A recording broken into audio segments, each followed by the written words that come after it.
大家好，欢迎各位收看《印度小男孩》每周一题。每周一题就是在2分钟之内要讲完新的故事。今天的题目是南北大不同。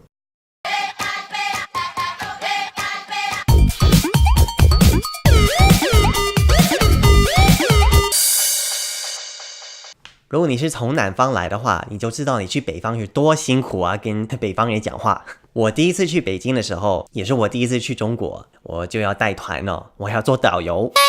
为什么呢？我们10几个人，只有我一个人会讲中文，所以呢，大家都说好，你带我们去走吧。我根本就不知道北京有什么好玩的地方呢。但是我知道，当然有去长城啊，多好汉呢，天坛啊，都是很经典的地方嘛。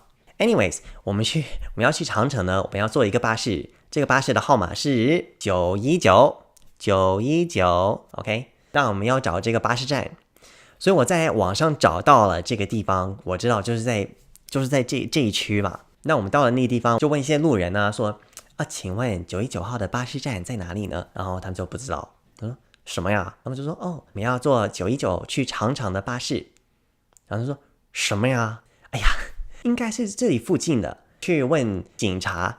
那我觉得警察应该知道吧，因为这是很有名的，就是大家都会去长城嘛。然后他就说不知道。那我说不知道，怎么不知道呢？问了几个人之后呢，就有一个比较年长的叔叔过来了，所以我就问他说请问呢，我们要去长城919号的巴士在哪里啊？然后他说你说什么呀？我说919号的巴士。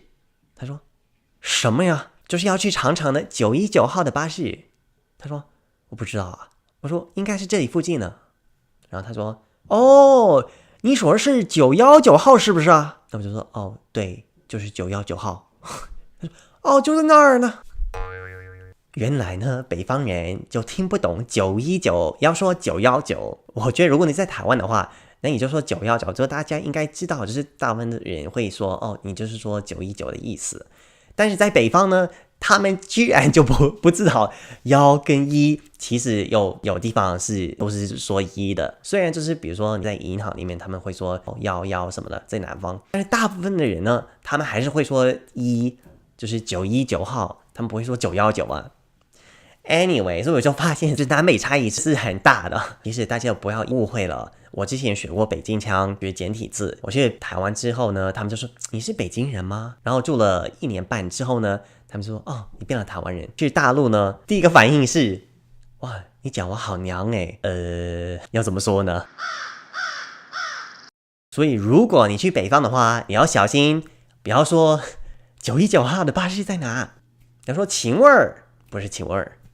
最搞笑的是南方人，他们去北京的时候，他们一定要加儿化音，就是每一个字都要加上。我台湾朋友他说我会北京腔，谢谢儿，没有这个说法了。所以你去北方的时候，不要说请问919号的巴士在哪，千万不要这样说。你要说请问919的巴士在哪儿，也不要说巴士啊，巴士太南方。请问去长城的919号的巴士，不要说巴士，919号的公车在哪儿？那希望他们也能听得懂。好，给大家一些小 hint。